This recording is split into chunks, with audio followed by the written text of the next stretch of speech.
Namaskar. I'm with Brother Bhaktaviiryaji. How are you? Namaskar.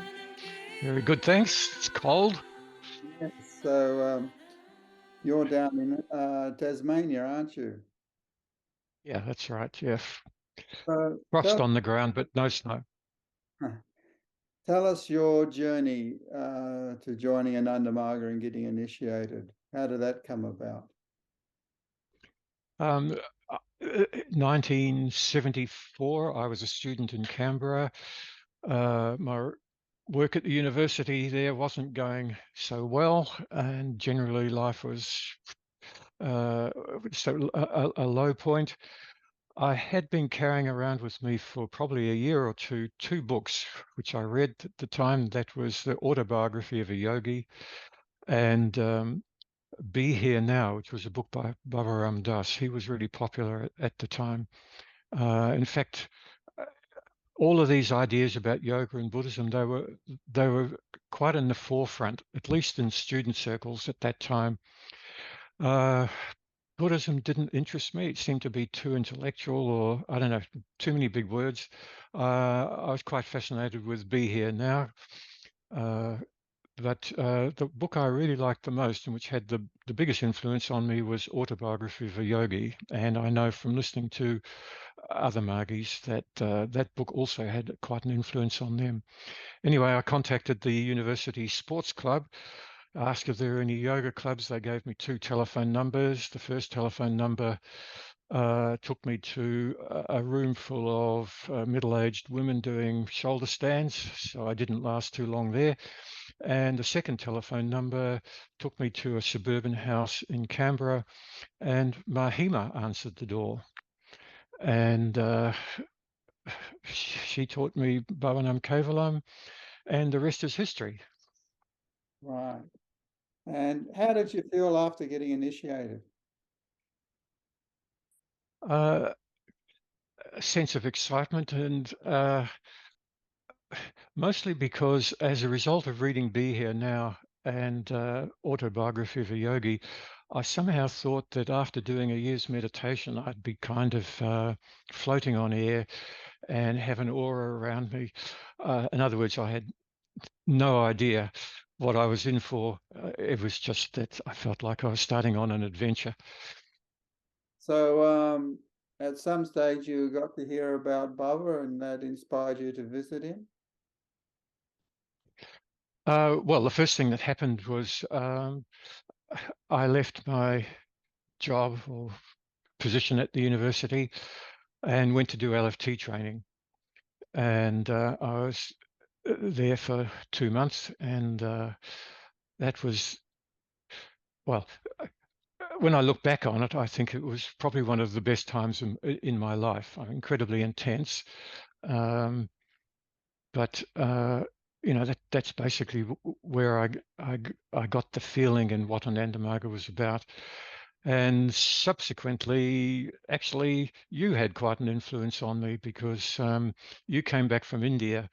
I was posted as an LFT to Perth, and while I was in the geography there as LFT, you came back from India, and I can remember you used to tell me about different stories of what happened for you in India, and uh, you know what being in Acharya meant, and that was actually as important for me as my LFT training in many respects.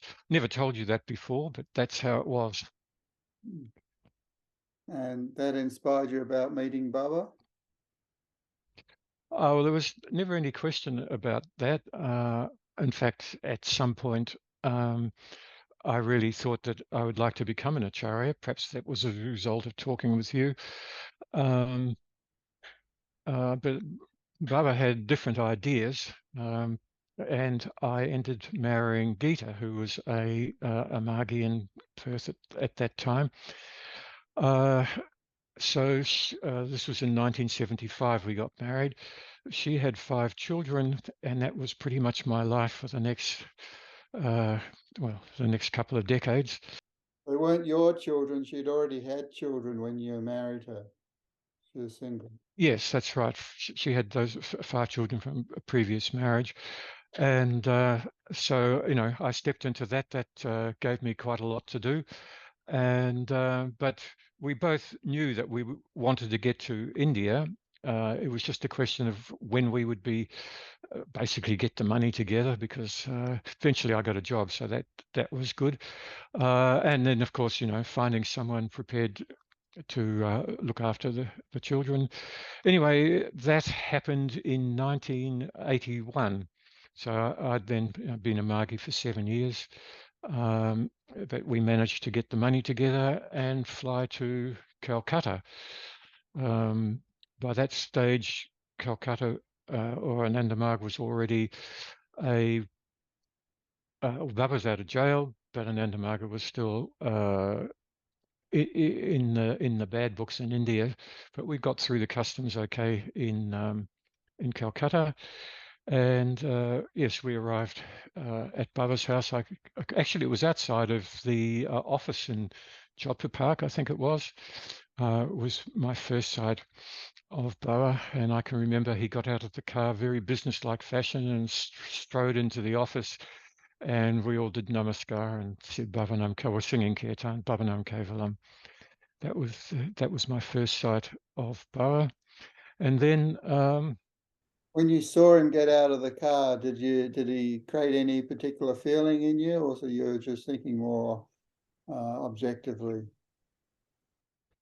At that stage, I think I was just thinking a bit more objectively, just watching. Uh, he was dressed in white and he looked very majestic, I have to say. But it was like he wasn't. He seemed to be in a very businesslike mood. There was no stopping and doing the namaskars to everyone. There was one other time I can remember he got out of the car and uh, it in the same at the same place, walking into the office, businesslike. And this was maybe 2 or 3 days later, and I shouted out, "Namaskar, Baba," quite loud. And I don't know where I got the courage from to do that, but anyway, he actually stopped and turned around and said, "Namaskar," and anyway, that was probably the first time that we had a direct interaction. But again, it was business. It felt like at that time. Well, I wasn't surprised because I'd already, we had been through the years of every day there seemed to be a new organization Baba was starting. It was a very exciting time, actually. There was a new philosophical idea coming out every day. There was a new organization started.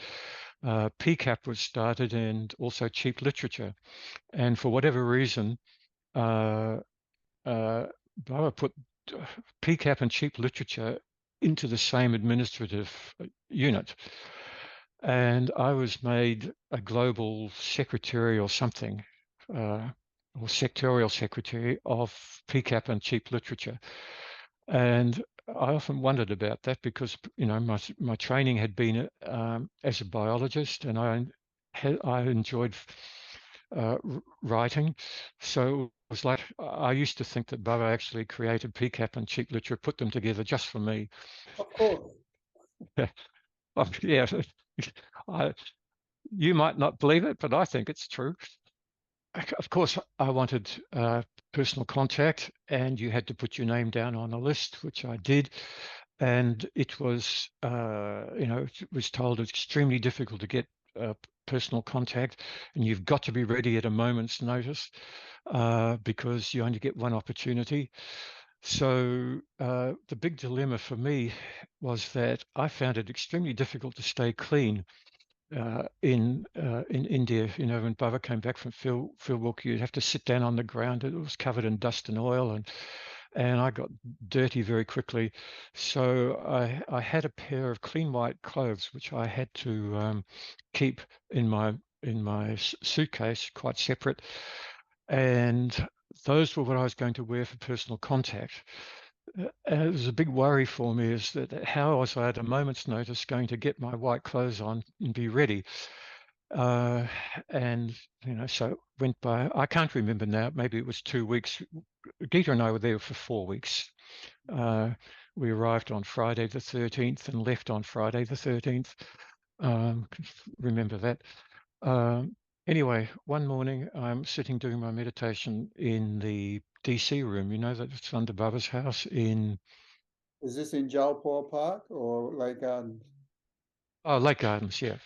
The Lake Gardens DC room. I was doing my meditation, and I can't sort of say literally that there was a voice that spoke in my head, but just let's just say it was very clear: go and get your white clothes on.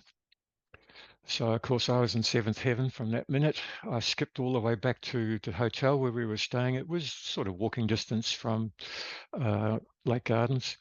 Got my white clothes on, skipped all the way back. People, you know, in the street wondering what the hell I was on about. And then I was in the queue waiting for personal contact. Dada Ramananda, who was the PA at the time, he was trying to put me off. Oh, he says, you haven't been a Margie long enough. And I said, I've been a Margie for I've been waiting for 7 years. And I knew that I was going to get personal contact and uh, and that it was preordained. And I think he got the message too, because he just looked at me, smiled, and put me in the queue. And then eventually I was called. I walked into the room. Baba was sitting on a cot on his left side.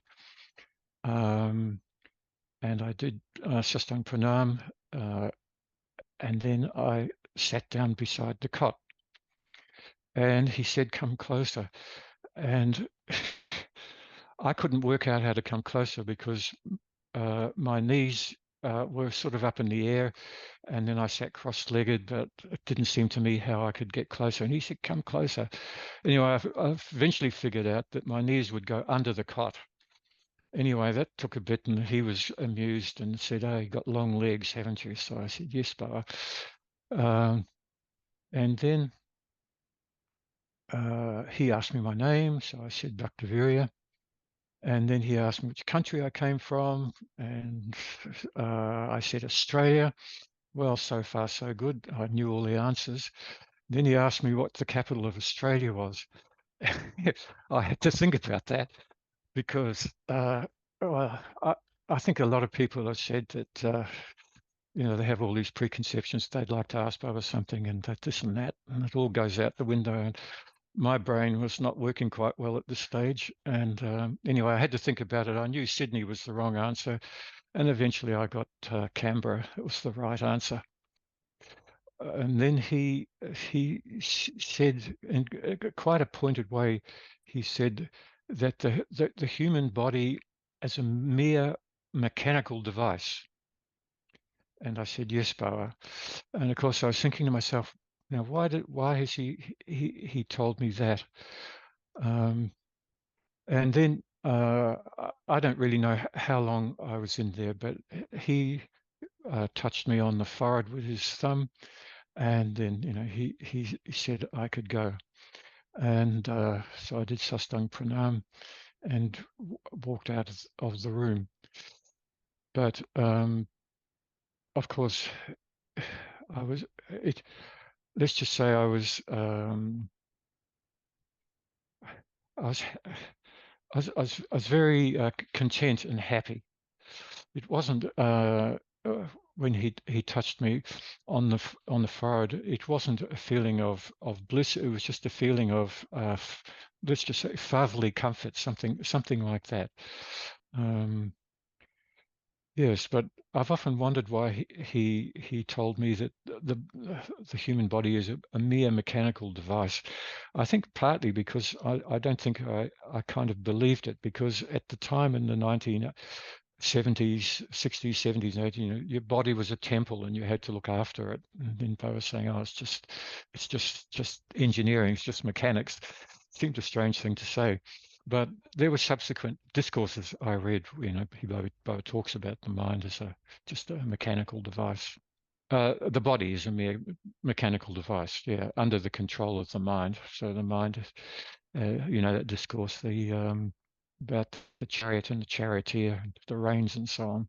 Also, in the context of biopsychology, the body is like a machine, but it has a connection with the mind.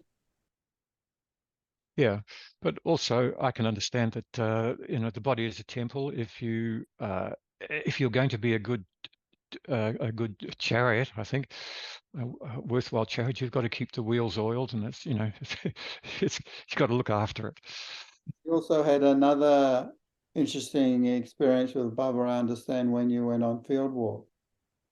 Yes, Giant Kumar from Melbourne. He was in India at the same time as I was there, and in fact, I think some of the time, yes, he stepped in a small cubby hole. I think it was actually a cupboard, and I used to sit in there with him and talk with him sometimes. And also, he got PC probably a couple of times while I was there, and I have to say, I was a little bit envious. It seemed to be quite easy for him to get PC, and he always looked clean. That was always very annoying. Anyway, I remember sitting in Giant's cupboard and him telling me, you know, you get PC, you wait for Bubba to talk, you don't talk first. And I thought to myself, yeah, that's kind of obvious. Anyway, one evening field walk, my name gets called. Well, actually, I didn't hear it. In fact, I hardly knew what was going on, but I was kind of being pushed and shoved, and I got pushed into the car. So I was sitting in the front in the middle. I had the driver and Bubba's bodyguard with the big stick that he used to carry. He was on my left side, and in the back right was Bubba, and back left was one Indian Dada who I don't remember anymore. Anyway, there's silence in the car, and we drive out down the road, and there's still silence. And to this day, I don't know why or how it happened, but I opened my mouth and I started to say something. And the bodyguard to my left with his stick whacked me down on the knee. And I don't know whether it hurt that much, but immediately I understood I'd broken the protocol, and my mind went into turmoil. And of course, I was pretty much mentally a mess. And the next thing I'm aware of is that Bauer is talking, and then I can figure out that he's talking to me. And he's talking about the Aborigines of Australia. And sometimes he used the word Aborigine, sometimes he used the word Maori. That's always been a bit of a puzzle. Anyway, and I get the understanding he's telling me rather, that I should learn an Aboriginal language.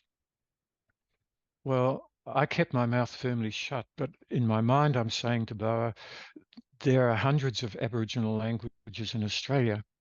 And he says to me, well, then you should learn the most important language. And I'm keeping my mouth closed, but saying in my mind, but there's several important languages. And he replies out loud that, well, I should learn the most important one where I live. So you see what's happening here is we're having a conversation, but my mouth is closed and only Bo's talking. And what the others made of it, I've got no idea.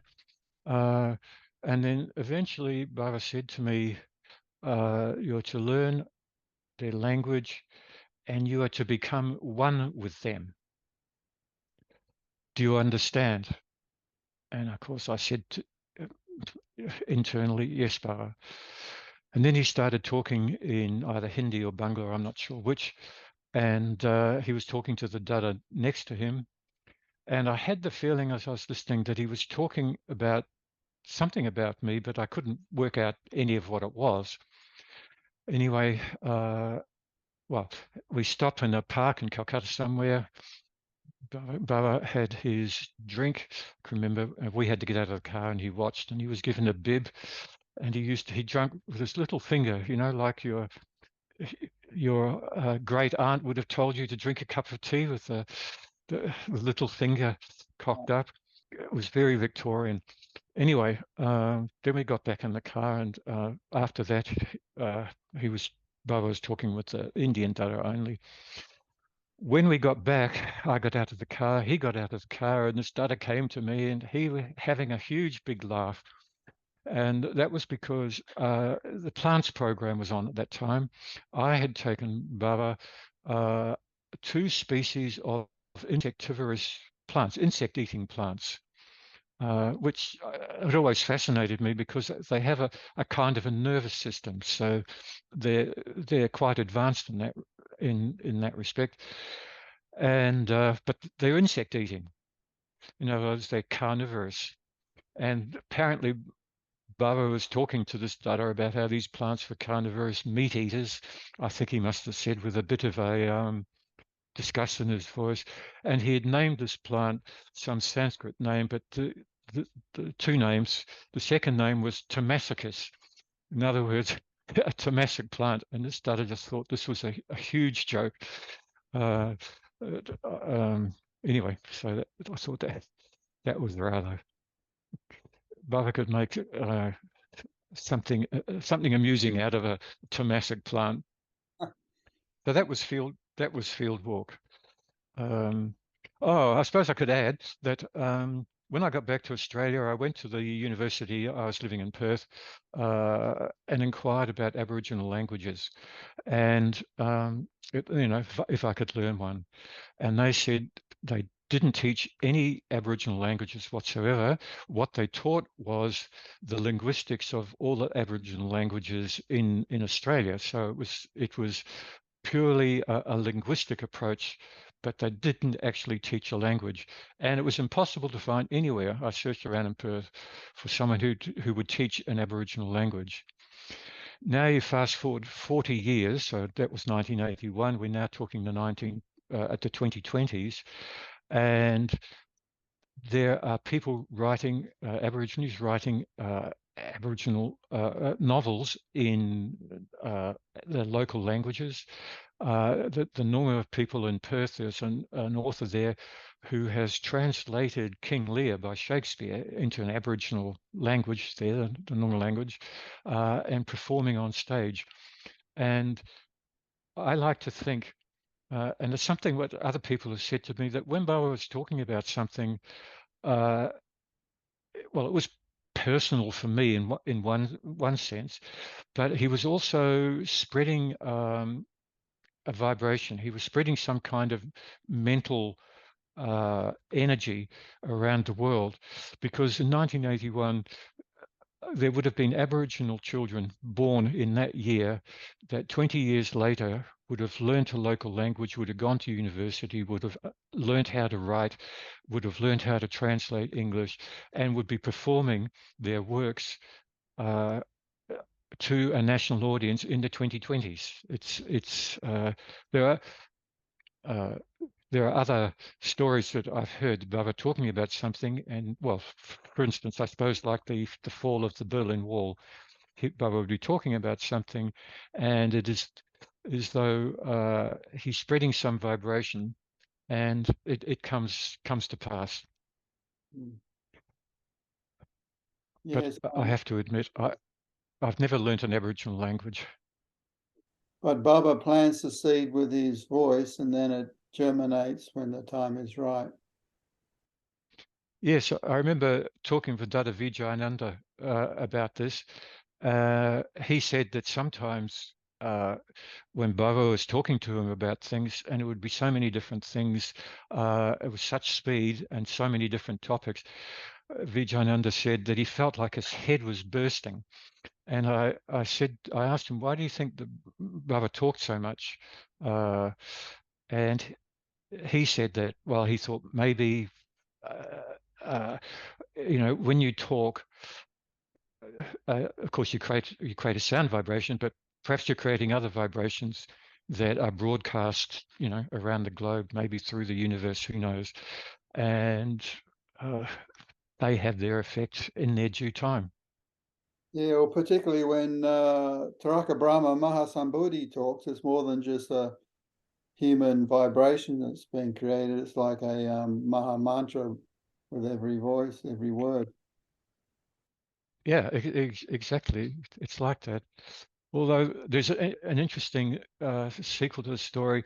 Uh, I told my story about Fieldwalk, and I told it to one woman, Margie, who was actually working in an Aboriginal uh, service of some sort. And I started to tell her a bit about learning a language, and then I started to say, oh, and Baba said to me, "You must become one with them." But I couldn't get the words out. I tried several times. The first time she interrupted me, something had happened. The second time, the third person there came in to interrupt our conversation. And I just got the idea, don't say it. Those words were for me, not for anybody else. Well, of course, now I'm telling you so everyone knows, but it's like, We uh, won't, I won't tell uh, anyone. yes, that's good. Uh, just for me, who knows what all of that means? It's the future. Yes. So, finally, is there anything you'd like to finish with? Were there any more experiences with Baba? Yes, well, just I suppose there are times in my life, there